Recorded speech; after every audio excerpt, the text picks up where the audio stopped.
नमस्कार दोस्तों, आप सभी का मेरे YouTube चैनल परीक्षा ग्रुप में हार्दिक अभिनंदन है, स्वागत है। तो प्रिय विद्यार्थियों, मैं आपके लिए मल्टीपल चॉइस क्वेश्चन संचार से संबंधित एक के बाद एक लेके आ रहा हूँ। अगर आपको वीडियो पसंद आए तो वीडियो को लाइक कीजिए और चैनल को सब्सक्राइब कीजिए और अपने दोस्तों को भी शेयर कीजिए। आज हमारा पहला प्रश्न है कथन और कारण।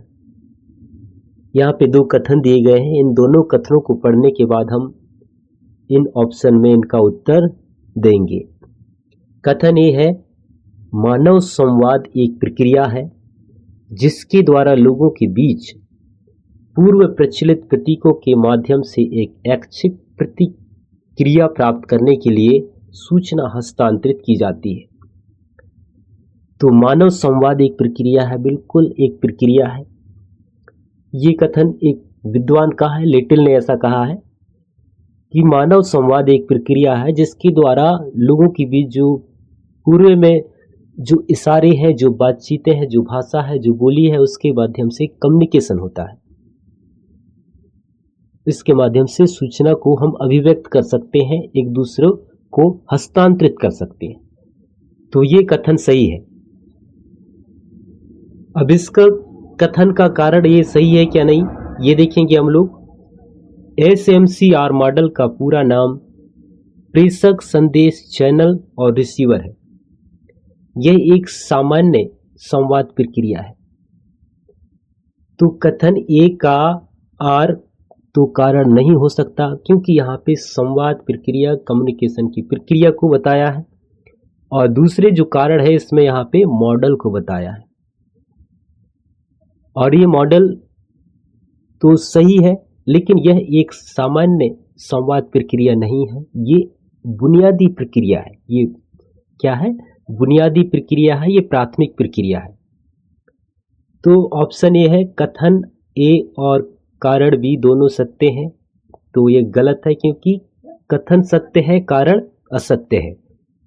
बी है, कथन ए सत्य लेकिन कारण आर असत्य है। तो इसका सही आंसर आएगा बी।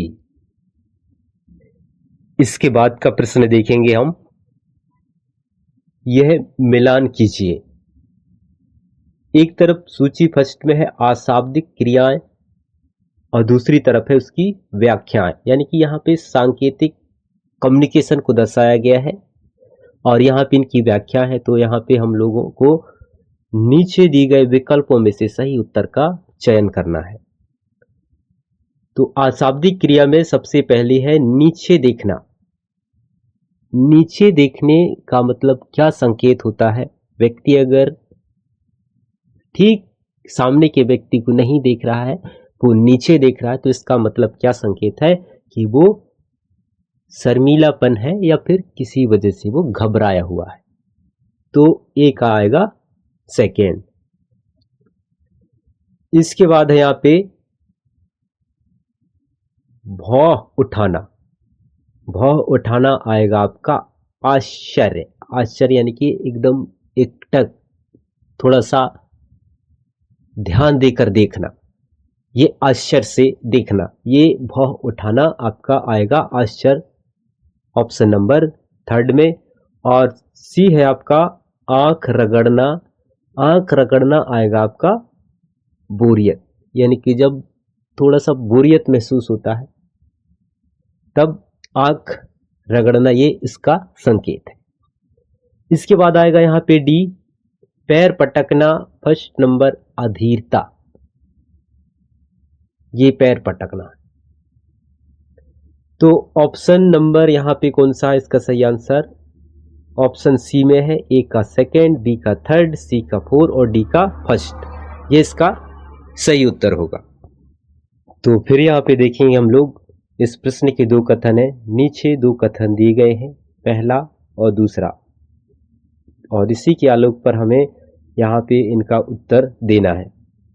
तो पहला कथन है, दो तरफा संचार तब होता है जब दो या दो से अधिक व्यक्तियों द्वारा समान आवृत्ति के साथ संकेतन और विसंकेतन संचालन में होते हैं। Two way communication. यानी कि टू वे कम्युनिकेशन में दो या दो से अधिक व्यक्ति आपस में संचार करते हैं, वो चाहे एक कहने का मतलब मौखिक रूप से हो या सांकेतिक रूप से। तो ये ऑप्शन तो सही है, ये कथन सही है। हम देखेंगे यहाँ पे दूसरा कथन को। कथन सेकंड कहता है कि संचारक और संचारकर्ता संचार सर्किट से संबंधित हैं और संचार की सफलता उनके बीच पारस्परिकता के स्तर पर निर्भर करती है। तो ऑप्शन कथन ए सही है और कथन सेकंड भी सही है।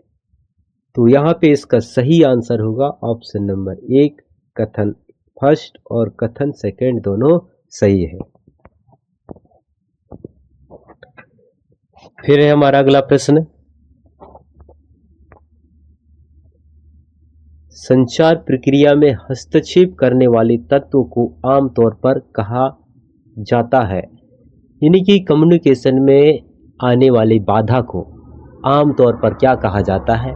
आमतौर पर अगर कम्युनिकेशन में बाधा उत्पन्न होता है, अवरोध डालता है, तो वो क्या है। ऑप्शन ए है रुकावट, बी है शोर, सी है अशांति और डी है अंतराल। तो इसमें सही आंसर आएगा आपका बी, कि कम्युनिकेशन के जो सबसे ज़्यादा आमतौर पर बाधा डालने वाला या हस्तक्षेप करने वाला वो है शोर, नॉइज। तो ये सही आंसर है इसका। अगला है, निम्नलिखित में से कौन से संचारक के लिए शारीरिक बाधा बन सकता है। यानी कि संचार करने वाले संचारकर्ता के लिए संचार में कौन सा व्यवधान उत्पन्न कर सकता है। यहाँ पे ऑप्शन में देखेंगे हम लोग। ऑप्शन ए है विद्यार्थियों की भावनाएं, ये नहीं हो सकता, विद्यार्थी की भावना संचार में शारीरिक बाधा नहीं बन सकता। बी शिक्षार्थी का लिंग, ये भी शारीरिक बाधा नहीं है। सी डिसलेक्सिया और डी स्वार्थ।